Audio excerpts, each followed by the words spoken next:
오늘은 D40 시리즈 8번 사방에서 들려오는 소리 시리즈 1번인데 위로부터 들려오는 하나님의 단식 소리란 제목으로 말씀을 드리겠습니다.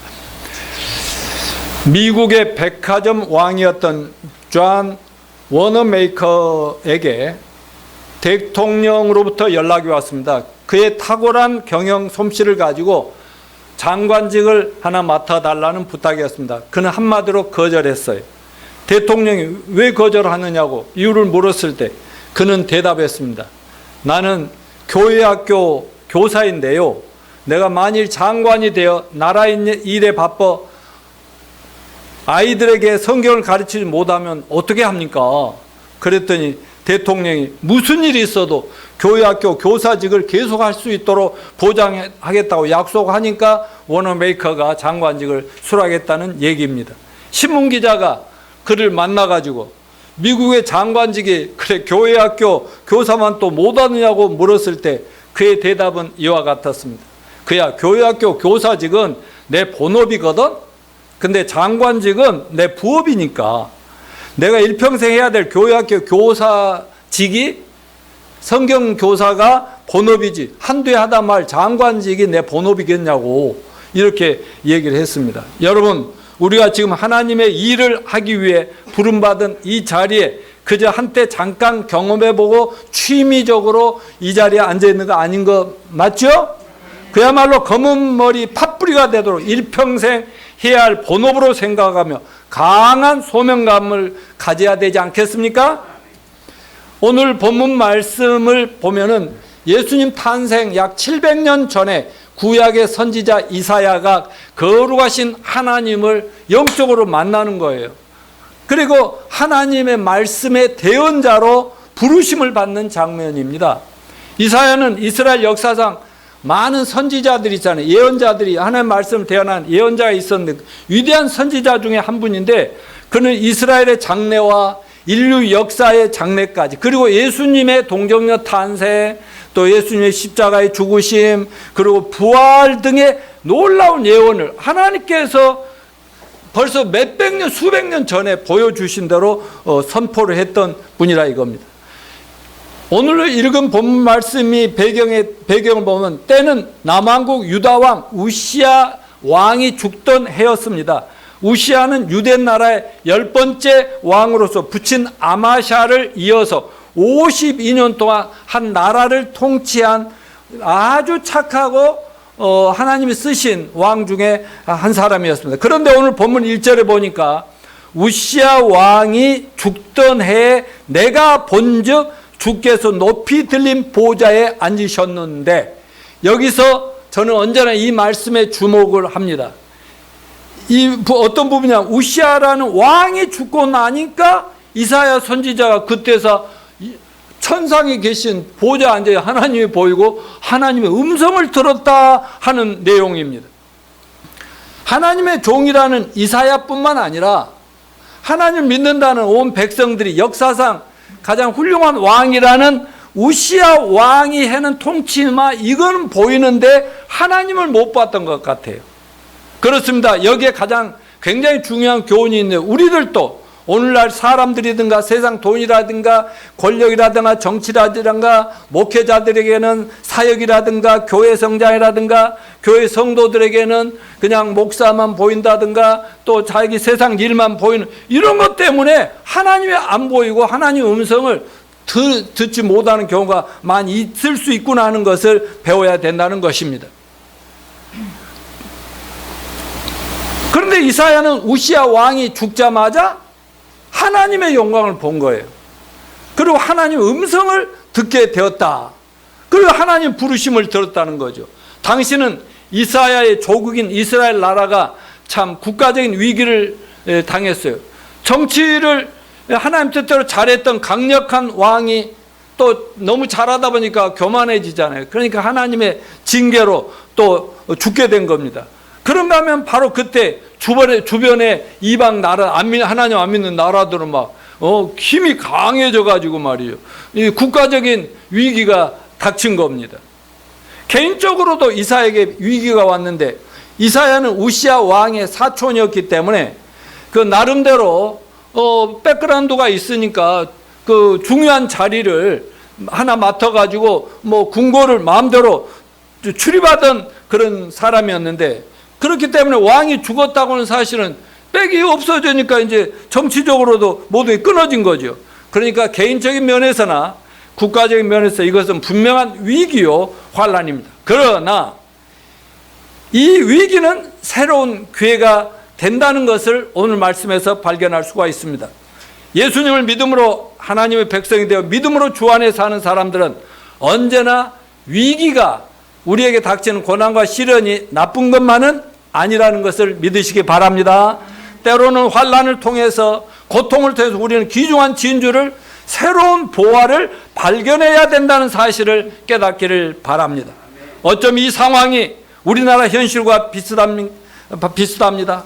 대선을 앞두고 맨날 뉴스가 여야 간의 비난과 공격과 우리 국민들의 편가르기 편성하고, 그러다 보니까 서로 망한다고 하고 쌈박질만 하고 있어요. 또한 백성들은 굶어 죽어하든 말든 공산주의 1인 전제 정권을 유지하기 위해서 북한은 금년만 들어서 그 미사일 하나 발사하는데 돈이 어마어마하게 드는 그 돈을, 그 발사 한 번 하면 다 부셔져 버리는 미사일을 8번 이상 발사하고 있지 않습니까? 그러면서 세계를 긴장시키고, 미국을 긴장시키고, 소련, 중국, 우리나라를 긴장시키고 남북 갈등을 조장하고 있습니다. 무엇보다도 팬데믹, 세계적인 전염병 확산을 통해서 세계 정치, 경제, 사회, 문화, 국제 질서가 새롭게 개편되고 있고, 날마다 들려오는 소문은 지구 위기의 위협적인 소식들 뿐입니다. 이런데 정신을 팔려 있다 보면 이 나라와 인류 역사를 통치하고 계시는 하나님이 보이지 않고, 오히려 이런 때일수록 크리스찬들이 세상 사람과는 달라야 되지 않겠습니까? 오히려 우리는 이럴 때일수록 하나님 바라보면서 이 모든 환난이 바로 예수님, 아까 우리 명란자매 기도한 대로 예수님 재림에 더 임박해 오는구나 하는 징조로 볼 줄 아는 그런 안목이 저와 여러분에게 있는 걸 감사합시다. 그러면서 좀 더 이런 때일수록 더 경건하게 살면서 주님 맡겨주신 사명에 우리가 시간을 들이고 헌신해야 되지 않겠습니까? 나아가 우리 모두가 이사야 선지자처럼 뭐가 우리 눈을 가리고 있고 뭐가 우리 귀를 막고 있는지, 이런 것들을 다 내팽개쳐 버리고 걷어내 버리고 조용히 하나님 앞에 기도하며 하나님 앞에 예배하는 동안 하나님의 음성을 보고 보좌에 앉으셔서 다시 오실 날을 준비하면서 여러분을 쓰기 위해서 부르고 계시는 주님의 영광을 보시는 귀한 시간이 되시기를 바랍니다. 그렇다면 우리는 반드시 어떤 우리가 어려움을 겪고 있든지 간에 어떤 위기든지 간에 이것이 우리가 기회로 바뀔 수 있다는 사실을 믿읍시다. 오늘 보면 8절에 보면 주님의 목소리를 들은즉 이르시되 내가 누구를 보내며 누가 우리를 위해 갈고 가로되, 이사야가 내가 여기 있나이다 나를 보내소서 하는 내용입니다. 하나님의 안타까운 음성이에요. 세상은 좀 위기와 환란인데 내가 누구를 보낼고 하는 하나님의 음성과, 그때 이사야가 저요 저를 보내소서. 두 분의 대화 내용 매우 짧지만 그 속에 참으로 중요한 의미들이 있습니다. 두 분의 만남과 대화 가운데 하나님은 어떤 사람을 당신의 사명자로 선택하시는가 하는 것과, 또 하나님의 부르심을 받을 때 진짜 믿는 사람들은 어떤 반응을 보여야 하는가, 이 두 가지의 영적 교훈을 얻을 수 있습니다. 호주 선교의 첫걸음을 걸었던 초대 순교자 윌리엄스 목사님 선교사님이 이런 말씀을 했습니다. 복음의 전진은 중단할 수 없다. 나는 내 뜻으로 이 섬에 들어가는 것이 아니라 하나님의 보내심을 받은 것이므로 나는 갈 수밖에 없습니다. 말하자면 하나님이 보내셔서 호주 선교사로 가게 됐다는 거예요. 하나님이 보내셨습니다. 이게 바로 소명의식이라고 합니다. 내가 가는 것이 아니라 하나님이 나를 불러 보낸 겁니다. 아멘입니까? 적어도 주님을 체험한 사람들은 이러한 확고한 소명의식, 소명이라 콜링이죠. 부르심의 의식이 있어야 됩니다. 하나님이 나를 불러 보내신 것이란 소명의식은 저와 여러분 모두에게 필요합니다. 우리 모두가 어떤 일을 하든지 하나님 뜻 안에서 하나님께서 나에게 허락해 주신 귀한 사명임을 깨닫고 소명의식을 가지고 최선을 다해서 감당하시게 되시길 바랍니다. 우리 교회에서 교사로서, 찬양팀으로서, 반주자로서, 목자로, 집사로, 권사로, 장로로, 사역자로서 개인 사업을 하든 직장 생활하든 내가 무엇을 하든 아니면 엄마로서, 아빠로서, 남편으로서, 아내로서 무슨 일을 하든지 내가 하고 있는 모든 일이 하나님이 불러 그 자리에 두시고 하나님 뜻을 이루는 데 쓰시기 위해서 하신다는 이런 분명한 소명의식이 있어야만 된다는 의미인 것입니다. 제가 설교 시작 때 소개한 워너메이커처럼 교회학교 교사직을 성공한 백화점 회장직보다 한 국가의 장관직보다 더 우선순위에 두고 회장 일은, 장관 일은, 내가 하는 직장 모든 일은 부업이고 하나님이 맡겨주신 교회를 섬기는 어떤 위치나 여러분의 위치나 사명, 소명이 나의 본업이다라는 이런 의식과 사명감을 가지고 살아가시는 여러분이 되시기를 축복합니다. 우리는 이 모든 일을 통하여 하나님의 놀라운 역사가 일어난다고 하는 분명한 신앙인의 소명의식을 가집시다. 하나님께서 이 세상에 사람 보낼 때 분명히 뜻이 있어서 보냅니다. 그리고 분명히 필요한 사람을 부르십니다. 하나님은 당신이 부르신 그 사람을 사용하셔서 하나님의 놀라운 계획을 이루어 가는 것입니다. 그러므로 적어도 하나님을 믿는 사람이라면 특히 하나님의 일꾼으로 평생 쓰임받고자 원하는 사람 반드시 하나님의 부르심을 받아야 되겠죠. 아울러 부르심을 확신하고 임해야 된다는 것입니다. 무조건 남들이 가니까 간다 이건 아니라는 거죠. 나는 무엇을 위해 평생을 살 것인가 넘겨주죠. 사실 인생을 살아가는데 가장 중요한 삶의 명제가 있다면 무엇을 위해서 살아가야 될 것인가 하는 것.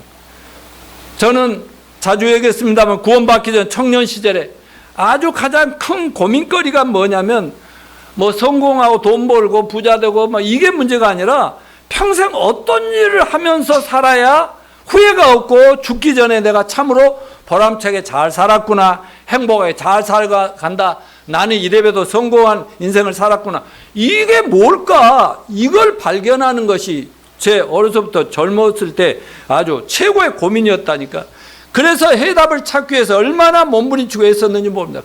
그러나 이 세상 어떤 종교도, 어떤 책들도, 어떤 목사님도, 뭐 어떤 사람도 해답을 줄 수가 없었습니다. 그러나 1979년 4월 11일 날 강서구 화곡동에 개척한 그 강서구의 협동 목사 윤 목사님을 만나서 성경을 펼쳐놓고 나의 인생과 인생 고민과 신앙 문제를 상담한 결과 거기서 구원의 복음을 듣고 구원을 받게 됩니다. 할렐루야. 그러니까 하나님이 얼마나 나를 기다리면서 나를 얼마나 쫓아다니면서 빨리 오라고 이렇게 했는가를 그때서 발견하게 되었다는 것입니다. 여러분 구원받고 나니까 내가 그 좋은 직장 외환은행을 왜 4년도 못 해가지고 그걸 확 팽개치는 이런 일을 행했을까? 그때 그만두고 나오면 왜 그날 미도파 앞에서 24번 버스를 타가지고 그때 왜 전정자 사모를 만나게 됐던가? 대학도 졸업도 하기 전에 왜 전주 시골 여자분이 왜 서울에 와서 상도동에다가 집을 사가지고 오빠가 그 약국을 차려줬을까?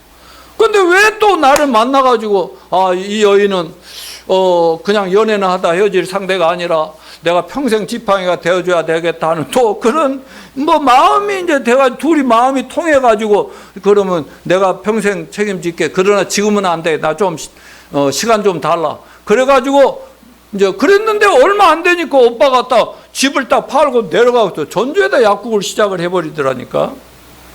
그러니까 이거 어떻게 된 거야? 그래도 결국은 나중에 결혼을 했잖아요. 여러분 그런 신기하고 놀라운 만남이 없었다면 여러분과 오늘 여기에 우리 함께 없을 수도 있습니다. 우리가 영원한 가족이 될 수 없을.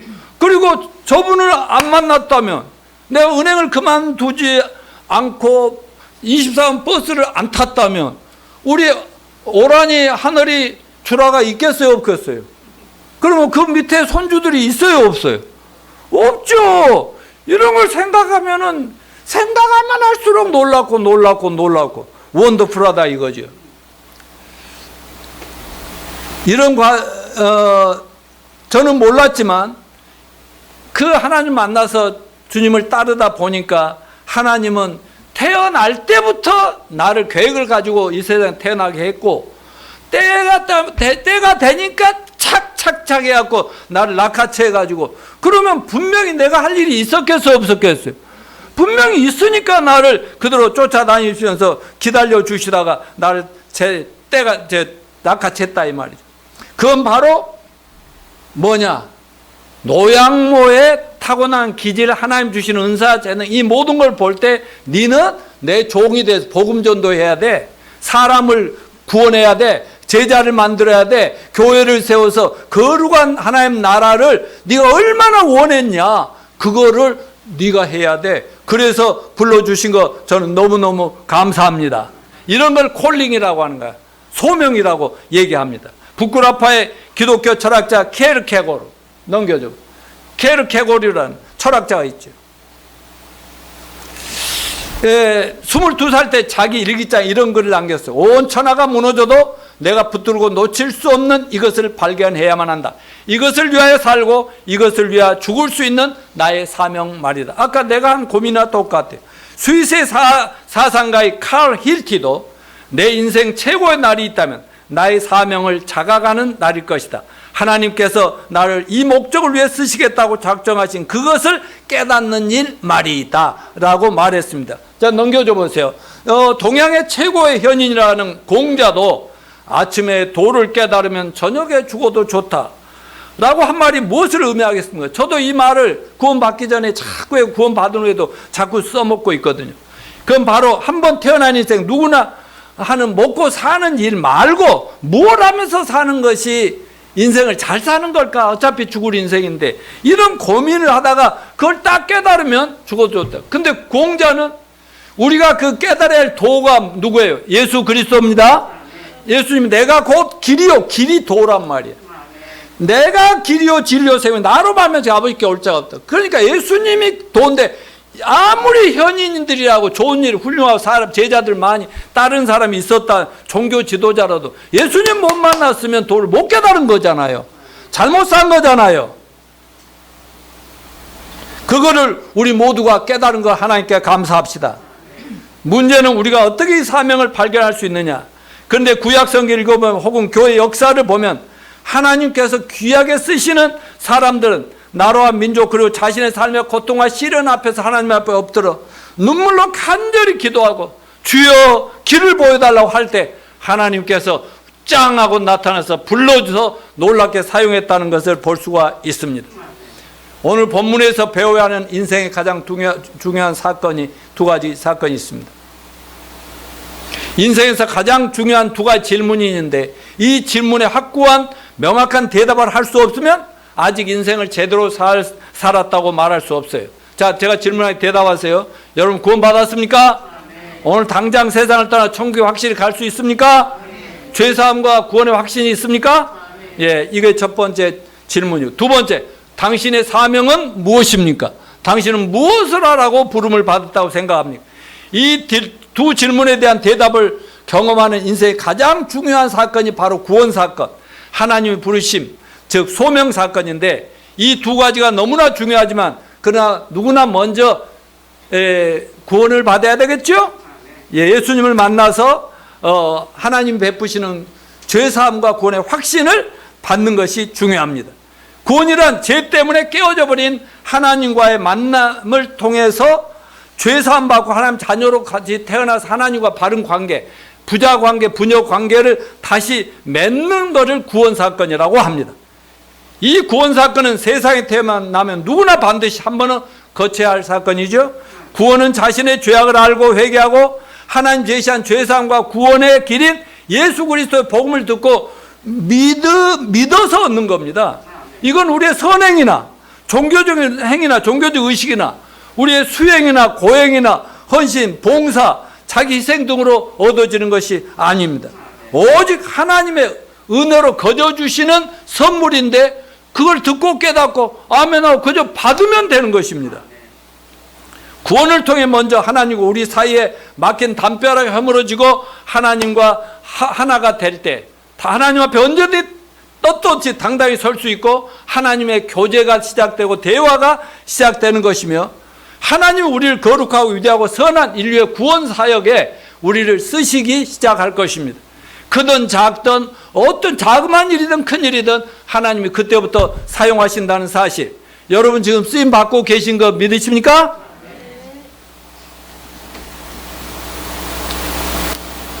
우리 장로님은 그 자리에 있어준 것만 해도 늘 감사했는데, 요즘 돈까지 벌어 헌금해 주니까 내가 이제 사역에 든든해진다니까. 부러운 것이 하나도 없어. 여러분, 우리 하나님의 부르심을 받고 그분의 용서와 구원을 받고 주님께 평생 쓰임 받는 자는 영원히 잘 되는 진짜 대박난 인생임을 믿읍시다. 자, 근데 구원과 소명이 동시에 오는 사람도 있고 따로 오는 경우도 있다고. 바울은 예수 믿는 사람을 체포하러 가다가 구원과 소명이 동시에 와버린 사람, 사도 바울의 예인데요. 얼마나 기독교를 핍박하고 예수님을 방해하고 그랬습니까? 그러다가 기독교인들을 체포하러 가다가 다메섹 도상에서 하늘에서 예수님이 딱 등장했고, 이놈아 사울아 사울아 이 나쁜 놈아 이해하고, 거기서 갑자기 주님을 만나, 이제부터 그만, 못된 짓 그만하고 종교 버리고 내 말대로 해라. 그날 예수님 만나서 구원 받자마자 그는 자신의 모든 걸 정리해버리고 어떻게 했어요? 바로 하나님이 인도하는 대로, 가족 친척이고 뭐고 자기의 권력이고 뭐고 자기의 재산이고 다 내버리고 온갖 모욕과 욕을 당하면서 하나님 뜻대로 했더니 바울 했어 하지 않습니까? 위대한 역사가 일어난 거 아닙니까? 제 경우도 마찬가지라니까. 20년 이상 교회 다녀도 절대로 깨달아지지도 믿어지지도 그러므로 변화되지도 않던 제게 예수님이 이렇게 딱 나타나셔서 어느 분을 통해서 성경의 복음을 딱 전할 때 성령이 역사하시더라 이거죠. 말하자면 제가 구원받으면서 즉각적으로 저도 동시에 소명이 와버린 겁니다. 뭐 교회 가니까 목사님이 교회에 막 사람 많이 앉히려고, 교회 성장하려고 전도해라 해서 한 것이 아니라니까요. 교회에 출석하기도 전부터, 그 교회 가기도 전부터 저는 이제 그때부터 제대로 만난다. 이제는 끝났다. 내 인생의 모든 고민과 걱정거리는 끝났다. 나는 나를 이런 죄에서 구원해 주신 이 예수님께 내 모든 걸 바치고야 말겠다. 나는 이걸 찾았던 거야. 이렇게 하면서 뭐 복음을 전해 왔지 않습니까? 여러분, 구원의 은총은 나만 필요한 거 아니에요. 내 안에도 필요했고 우리 부모님, 형제, 자매, 가족들, 친척, 이 민족, 전 세계 만민이 필요해요, 안 해요? 그걸 주님이 그냥 확 깨닫게 해줬다니까. 그러면 나는 구원 받자마자 그렇게 고뇌하고 고민하던 문제가 해결 다 됐으니까 내가 할 일은 주님이 원하는 일을 하다가 세상 마치면 그 천국 가면 되는 거고, 살아있는 동안 그 일하면 내가 그렇게 하고 싶어서 사랑과 봉사의 실천, 서민의 대변자, 불쌍한 친구들, 영혼들의 친구가 된다는 것이 세상 내 힘으로는 안 됐는데 이제 예수의 이름으로, 성경의 복음으로, 성경 말씀으로 하면 다 끝났다, 이런 확신이 오니까 제가 바로 저는 구원과 동시에 함께 온 거 맞죠? 그러니까 저는 목사가 되니까 뭐 전도하고 뭐 전도합시다 하고 막 그런 게 아니라 그냥 구원 받자마자 목사예요, 선교사예요, 전도사였다니까. 그러니까 그러다 보니까 막 구원 받은 지 3년도 안 됐는데 그냥 목사 돼가지고 교회를 막 시장하게 해버리시더라고요. 참으로 신기하고 놀라운 일이 아닐 수가 없습니다. 구원과 소명이 따라온 경우들, 구원 받았는데 열심히 교회 봉사만 하고 있는데 성경도 배우고 훈련도 받는데 뭐 목사를 하라는, 선교를 하는 특별한 일에 부르심은 않아요. 그런데 한참 하다 보니 어느 날 설교 때나 혼자 기도할 때나 성경 읽다 갑자기 막 하나님의 성령이 역사했고, 너는 목사가 되라, 너는 뭐가 되라, 이런 부르심이 확 오는 경우가 있습니다. 그런데 어떤 분들은 구원받았다 하면서 하나님의 부르심을 평생 발견하지 못하고 그 나름대로 적당히 종교생활을 하며 살다가 가는 참 안 된 분들도 많단 말이죠. 아무튼 하나님이 우리를 위대한 일꾼들로 사용하기 위해 부르실 때는 먼저 죄사함, 의로움, 거룩함이 필수적이라는 사실을 믿으시죠? 그러기에 먼저 이러한 죄사함과 구원의 은혜를 먼저 받아야 합니다. 믿음으로 하나님 우리 사회를 가로막는 모든 장벽이 무너지고, 그러면 하나님도 보이고 하나님 목소리도 음성도 들릴 때 우리는 이제 그때부터 제대로 된 소명의 삶을 사는 겁니다. 그리고 구원을 받았으면 속히 자기가 푹 빠져 살던 세상과 세상 모든 것들과 딱 단절을 하고 성별하고 바로 세상을 위해서 하나님 편에 든든하게 서가지고 세상을 변화시키는 쪽으로 가야지, 세상에 휩쓸려 살면서 적당히는 절대 안 된다는 것입니다. 이것이 이사야의 체험인데, 하나님을 만난다는 게 너무너무 두려웠고, 거룩하신 하나님 앞에 서면 상대적으로 거룩하지 못한 자신을 발견한 게 바로 이사야였습니다. 천국에 하나님의 주에 들어서니까 천사들이 하나님 보좌 앞에 서가지고 뭐라고 해요? 엎드려가지고 감히 얼굴도 못 쳐다보고 하나님 얼굴도 못, 거룩하다 거룩하다 거룩하다. 그러니 자기는 얼마나 자기가 더 추하고 더럽게 보였겠습니까? 화로다 난 망하게 되었도다. 하나님, 저는 부정하고 더러운 사람입니다. 입술이 부정하고 마음이 부정합니다. 나는 그렇게 살아왔습니다. 주님, 막 이렇게 엎드렸단 말이죠. 저도요, 그렇게 고민하다가 윤석근 목사님 약국 상담실에서 모셔놓고 성경을 펴고 상담하는데, 그때 정말 성령이 역사했나 봐요. 내가 생각하는 나는 무지하게 못된 놈인데 그래도 착한 데가 있고 그래도 저놈들보다 내가 나아, 이렇게 살았거든요. 근데 그분하고 성경 말씀을 놓고 이렇게 상담을 해나가고 진단을 해나가는데 얼마나 성령이 하는지 부끄러워 차고, 나는 이제 지옥 가야 마땅할 놈이구나, 이런 막 생각이 압도를 하다고. 그러면 어떠면 좋냐고요. 그래 너무 괴로워서 잠깐 쉬었다 합시다 하고 담배까지 피웠다니까. 끝까지 못 피고 끊어버렸지만. 그러니까 나는 망했구나, 나는 정말 부정하고 더럽구나, 이랬더니 복음의 해답이, 구원의 내 해결책이 딱 제시돼서 오늘 내가 있는 거 아니겠습니까? 여러분, 거룩하신 하나님은 죄인을 불러 쓰심을 감사합시다. 거룩한 하나님 앞에 설 때 상대적으로 거룩하지 못한 자를 발견하는 체험입니다.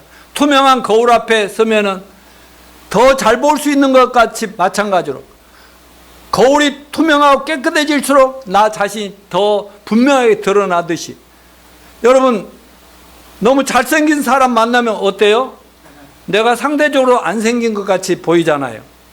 우리 너무나 깨끗한 사람, 너무나 순전한 사람을 만나면 내가 괜히 추하게 느껴진단 말이에요. 사람 앞에서 근데 하면 완전하신 하나님, 절대자이신 하나님 앞에 서는 체험은 얼마나 놀랍겠습니까? 하나님 앞에 서는 사람마다 제대로 하나님과 대면하면은 전부 다 그런 부끄러움과 창피함과 더러움을 느끼게 됩니다. 그러므로 빨리 자신의 죄인들을 회개하고 십자가에 믿으라는 십자가의 보혈을 의지하고 부활의 주님을 믿어서 죄사함 받고 의롭게 되는 이 구원이 너무나 중요하다는 말씀인 거죠. 이것은 모든 인간이 하나님을 만나는 필수적인 첫 단계입니다. 그러나 아직도 구원받지 못한 채 여전히 목사도 하고 신부도 하고 기독교인 생활하는 사람들 하나님을 일을 한다고 하지만 이건 직업적으로 하는 거예요. 내가 만나서 상담하고 성경 공부했던 많은 목사님들 중에 그냥 뭐 남의 등 떠밀어서 그걸 할 일 없으니까 하다 보니까 가게 되고, 이런 사람들이 많이 있었습니다.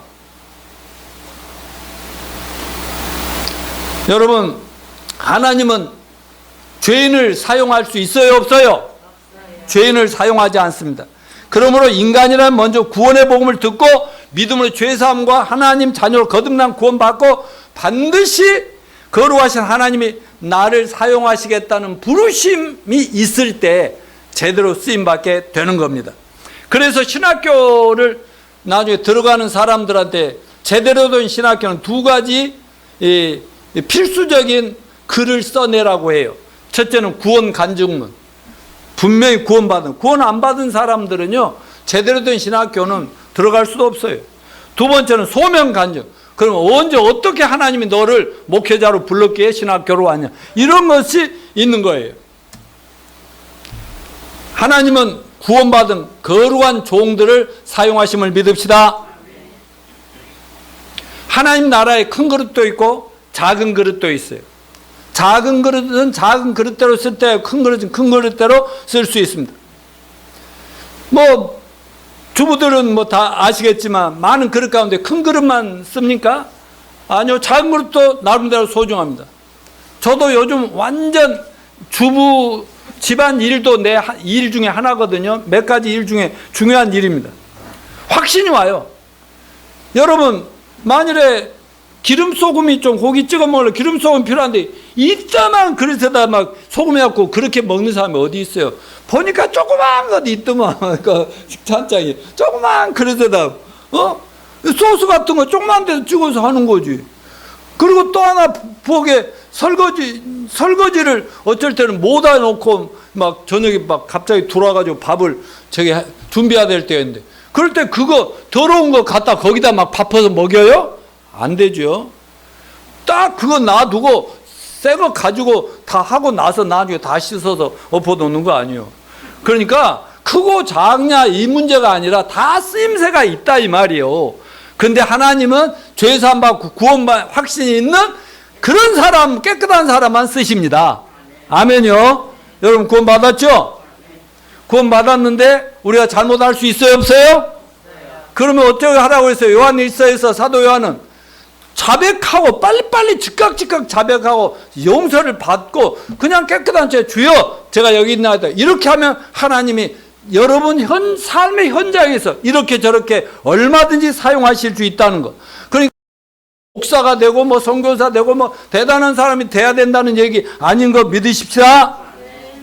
하나님 우리를 불러 사용하실 때 먼저 죄사함과 구원의 은혜를 베푸신다고 했는데 6절 이하를 한번 읽어볼까요? 때 스랍의 하나가 화조로 단에서 취한 바 핀 숯을 손에 가지고 네 개로 날아와서 숯을 손에 가지고 그것을 내 입에 대며 가로되 보라 이것이 내 입에 닿았으니 내 악이 제하여 졌고 내 죄가 사하여 졌느니라 하더라. 하나님의 용서가 선언되어 있어요. 구체적으로 자기 더러움을 깨끗게 제거해 주셨습니다. 뭐예요? 이사야는 특별한 체험을 했어요. 영적으로 지금 하나님이 보이고 막 천사들이 보이는데 잘못했습니다. 나 더럽습니다. 부정합니다. 했더니 천사를 하나님이 보내가지고 숯불을 집게로 집어가지고 그 하나님은 그랬나 봐. 저 이사야의 입을 찢어버려라 그랬단 말이야. 숯불로 빨간 숯불로 찢어버려라. 그래놓고 나서 천사가 뭐라 하냐. 네 죄의 악이 다 깨끗하게 씻어졌느니라. 아멘. 여러분 왜 입을 찢었어요? 이사야가 자기 입술이 부정하다고 했거든. 그 입을 가지고 그 하나님을 보기 전에 못된 말만 많이 했나 봐요. 정치적으로 막 살면서. 하나님은 우리가 입술로 하나님을 높이고 찬양하고 감사하며 사랑을 고백하며 하나님의 거룩한 말씀을 전하도록 주신 줄로 믿습니다. 그런데 사람들 그 입술로 늘 자기 자랑이나 하고 늘 불신앙적인 믿음 없는 소리나 하고 원망하고 불평하고 나를 비판하고 비난하고 욕이나 하는 입술이 되었으니 하나님이 입술을 찢어버려라 그랬단 말이에요. 더러운 것들을 말. 여러분 따라서 입술의 말이 그 사람이다. 그 사람이 어떤 사람인가 유인되면 알아보려면 그 사람 하는 말을 들어보라 이거야. 로마서에서는 우리들의 목구멍 열린 무덤이라 무덤 열었는지 썩은 냄 나듯이 입만 열었다면 더러운 것이 속에 나온다. 에레미야 17장 9절 다 같이 만물보다 거짓되고 심히 악한 것은 마음이라 누가 능히 이를 알려마는. 또 예수님 마가복음 7장 20절 23절 시작. 사람에서 나오는 것이 사람을 더럽게 하니라. 속에서 그 사람 마음에서 나오는 것은 악한 생각, 음란, 도적질, 살인, 간음, 탐욕, 악독, 속임, 음탕, 질투, 비방, 교만, 우매함이니 이 모든 악한 것이 다 속에서 나와서 사람을 더럽게 하는. 어디로 나와요? 입으로 나온다는 거예요. 사람들 날마다 삶 속에 자기 속에 있는 부패와 절망을 입술로 쏟아냅니다. 말은 그 사람의 신앙과 불신앙을 표현하기도 합니다. 불신앙의 표현은 언제나 어렵다, 못한다, 틀렸다, 안 된다. 늘 부정적인 얘기, 막 낙심시키는 얘기만 한단 말이죠. 부모들도 구원 못 받은 부모들은 자식을 잘 키우고 싶어서 하는 걱정에서 하는 말이 맨날 죽이고 있다 이 말이죠. 요즘 대선을 앞두고 여당, 야당, 당파 싸움 극도로 우리들 피곤하게 하고 있습니다. 언론도 편을 가리게 하면서 서로 손가락이 하고, 아니, 누군들 이 세상에 인간이란, 죄악이 없는 사람이 있어요, 없어요? 다 못된 게 있고, 못되게 살아온 과거들이 있고, 다 그렇지 않아요. 그런데 자기 것은 보지 못하고 계속 상대방 비방만 욕을 해요. 그러다 보니 국민들도 짝짝 갈라져 자기 입맛대로 선택해갖고 서로 국민들끼리도, 아니 가족 간에도 말하다가 정치 때문에 싸울 수 있다니까. 우리 아들 노한월 집안하고 그 며느리 집안하고는 처음 결혼했을 때 좀 생각이 다르더라고. 근데 지금은 아마 다 하나 됐을 거예요. 지금은 하나가 됐을 거예요. 그러니까 이렇게 된단 말이에요. 여러분, 이러니까 세상이 망하는 겁니다. 맨날 망한다고 하잖아요. 망한다고. 그러면 맨날 망해갈 것도 잘 될 겁니다. 우리가 힘 내줄 테니까 잘하십시오. 이렇게 누가 앞으로 대통령이 되고 그래야 되는데, 심지어는 크리스찬이라는 사람들이 공평하게 중간에서 기도하면서 모두를 품고 잘 되기를 바라고 회개하고 구원받기를 바라고, 대통령도 누가 되든지 간에 그분을 악한 놈이든 선한 놈이 되든지 간에 그 사람을 위해서 잘하도록 기도하라고 했는데 막 목사들도 편가르고 이러고 있으면 되겠어요? 나도 생각이 있어도 지금 여기 여러분 편가르고 있는 거 아닌가 알죠? 그렇게 하면 안 되죠. 그러니까 망할 놈은 세상 맞죠. 우리는 그냥 기도합시다. 좋은 대통령, 아까 우리 자매님 정말 기도 잘했어요. 이 민족이 빨리 회개하고 돌아와서 하나님의 관점에서 정치도 보고 모든 언론도 볼 줄 아는 그런 안목이 생기도록 기도합시다. 그렇다면 오늘날 우리의 죄악은 어떻게 씻어질 수 있을까요? 다 같이 읽읍시다. 시작. 피 흘림이 없으면 요한일서 3장 5절 그가 우리 죄를 없애려고 나타나신 걸 너희가 아나니. 또 마태복음 1장 21절 이름을 예수라라 이는 그가 자기 백성을 저희 죄에서 구원할 자이시며. 베드로전서 2장 24절 친히 나무에 달려 죽으심으로 모든 죄악을 담당하셨다. 또 그리고 지난번에 지난번에 했지만은 히브리서 10장 10절 14절 예수님이 십자가에서 한 번 죽으심으로 모든 죄를 다 깨끗하게 영원히 단번에 속죄해서 우리는 온전한 자가 되었다라고 했어요, 안 했어요? 이거 영단번에 속죄함을 받은 것입니다. 자, 구약의 천사의 역할은 오늘날 구원받은 성도의 역할과 똑같다. 아까 이사야는 천사가 와서 숯불로 입을 지졌죠.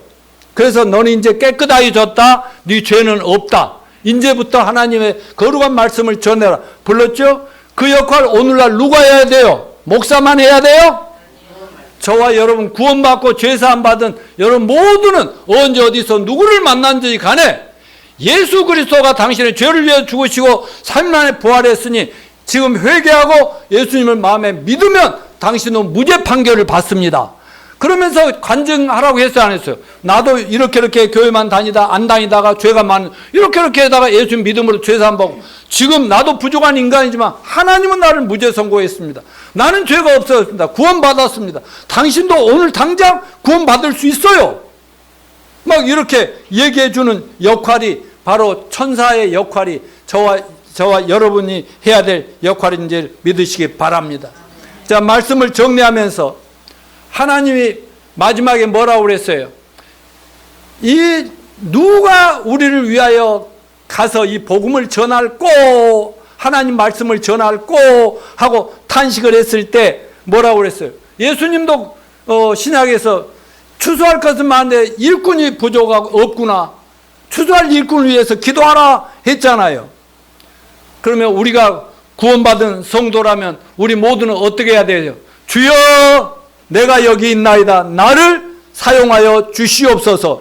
이렇게 기도하는 저와 여러분이 되시기를 바랍니다. 자, 결론적으로 이제 이렇게 한 해가 시작됐습니다만은 이제 벌써 2개월이 지나가고 있는데 남은 기간 동안 우리 헌신합시다. T4T 말하자면 하나님의 사명은 온 인류를 구원하라는 거지만 우리가 어떤 전략, 초대교회 제자들이 수많은 사람을 간단하게 복음 전하고 제자 삼으면서 했던 T40 비전과 전략을 가지고 오늘 우리 여기 있는 이 원칙대로 우리가 한 사람 한 사람 전도해서 구원받게 하고 또 그들을 제자로 삼아서 그들이 또 다른 사람 제자 삼고 해서 하여튼 금년 한 해 이 자리가 차고 넘치게 합시다. 그리고 여러분 삶의 현장에서 계속 사역이 확산되는 그런 역사가 있기를 축원합니다.